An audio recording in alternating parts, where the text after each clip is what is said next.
叫做支氣管潤暢草本口服液嘅，佢可以適合舒緩熱性嘅咳嗽。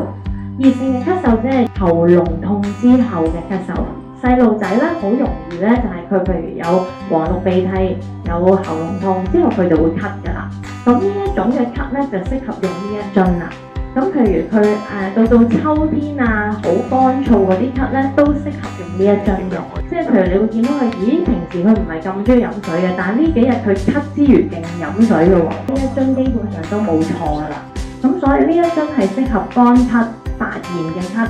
或者係一啲喉嚨痛之後嘅咳，好明顯係俾熱性咳嗽嘅細路仔用。多數呢一樽咧就係要配合埋黃色嗰樽一齊用嘅。因為咧好多時候呢一種嘅咳會有發炎嘅情況，綠色呢樽已經有消炎嘅功能，但係佢可能唔夠強啊，因為佢係以滋潤同埋鬆痰為主嘅，加埋黃色呢一樽咧就會更加好啦。咁綠色嗰樽佢有桑葉啦，桑葉就係按嚟潤肺㗎啦，咁有呢個藥樹葵根咧就係可以滋潤咗支氣管嘅。咁佢可以令到咧嗰啲痰咧唔使成日黐住，即係譬如好多媽咪咧，佢會成日都會問嘅，我個小朋友咧咳到喘，咁呢個字咧其實就係代表佢入邊嘅痰黐住咗喺個氣管唔上唔落，所以佢就聽到佢噓聲啦。點解會身體咁多痰咧？其實免疫系統第一步咧，你一有細菌病毒入咗身體嘅時候，就會製造痰㗎啦。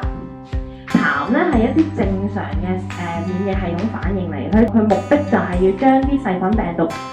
困喺個痰度帶走嘅。咁所以免疫系統先會製造痰，然之後你啲細菌病毒就可以黐喺啲痰度，免疫系統就叫我哋嘅氣管做呢個收縮，咁於是你啲痰就可以透過咳呢個收縮動作排出體外。好多支氣管炎同埋哮喘嘅小朋友咧，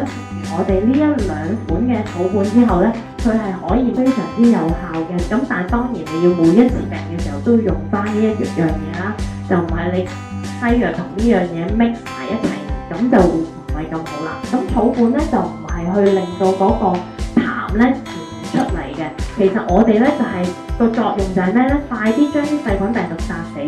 然之後咧幫你啲痰鬆啲，唔好黐住條氣管，咁你自然唔會咳得咁辛苦啦。